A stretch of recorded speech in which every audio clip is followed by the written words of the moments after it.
Welcome back to Sunrise Daily, where we continue our focus, examining different issues, just as we prepare for the general elections and the first one on the 14th of February. We're joined now by Mr. Olisa Agbakoba, SAN, legal practitioner. Thank you for coming on this morning. Thank you very much. Different people they interpret what's going on differently from their perspective, whatever perspective they are in.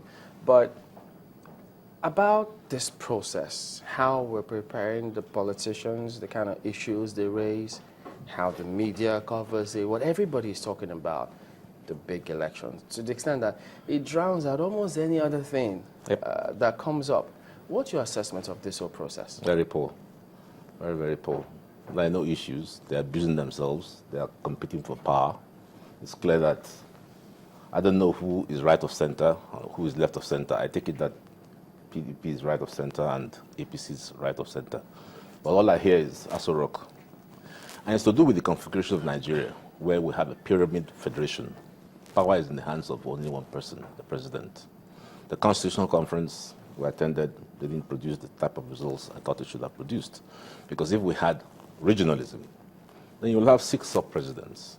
It will take away the tension from the top so that the issues will be more clear and more geopolitical specific.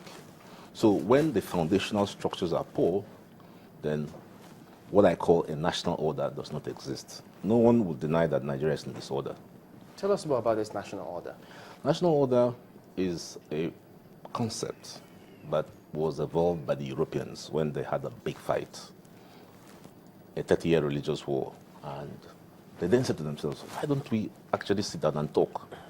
So they created a treaty in Westphalia, Germany, and that order prevails today. They went on in Congress of Vienna to ratify, to modify it, and then finally, when there was a scramble for Africa, what they did was to say, why don't we peacefully scramble for Africa and partition it? So a national order is not a moral code. The European order drove slave trade, drove colonialism. A national order is what makes diverse peoples come together to legitimize their existence. So in Nigeria, there are 3 great fault lines: religion, ethnicity, and language. But we pretend, we shy away from that. We shy away from creating a national order that cements the fault lines and gives us stability. That's the problem. We can actually do that. Absolutely. But you need a statesman. You need a statesman. So I in my letter to both the chair of PDP and chair of the APC, I said, what's your view on the national order? 1, 2, will your presidential candidates promise, if voted in by us, to immediately create a national order? Because Nigeria has been in turmoil for the last 60 years. And right now, we're in low-grade civil war. There are 8 conditions that are specified and indicated in a failed state. We're showing 3. That's terrible. It's interesting you talk about this, and you say that, you've not seen that being discussed by both parties. In fact, for you, you say there is no big issue. In fact, they're looking at the small things: corruption, security. You say those are the back burner issues. The major issue is where we are as a country, and so you speak of national order. But the question is, some people will say that this current administration did try to address that. You were at the national conference, and to the credit of this president, they You said didn't finish. he left things, in the hands of the secretariat and the No, but he people didn't finish. who were at the conference. He didn't finish. He didn't, that's my but point. you came out to the report. What happened? No, he didn't finish. So there's no national order. What didn't finish? There's no report that has been implemented. I was there, so I know. It hasn't been implemented, but that's not to say that A it national, won't be a implemented. national order would, I think, I speak for myself, but I think a national order would address Nigeria's structure. And I think Ekweme was right when he said a national order can be built around the 6 geopolitical zones. That hasn't come out of any conference. Neither the one called by Jonathan or the one called by OBJ, which turned out to be merely to extend his tenure, or the one called by IBB, which was turned out to be merely to extend his tenure. So there's been no order, there's been no discussion. That's the problem. Do you think that this could be a starting point, the report of this conference? Does it give you an inkling as to what could come No. if the report No. is implemented? No, because the report is full of contradictions.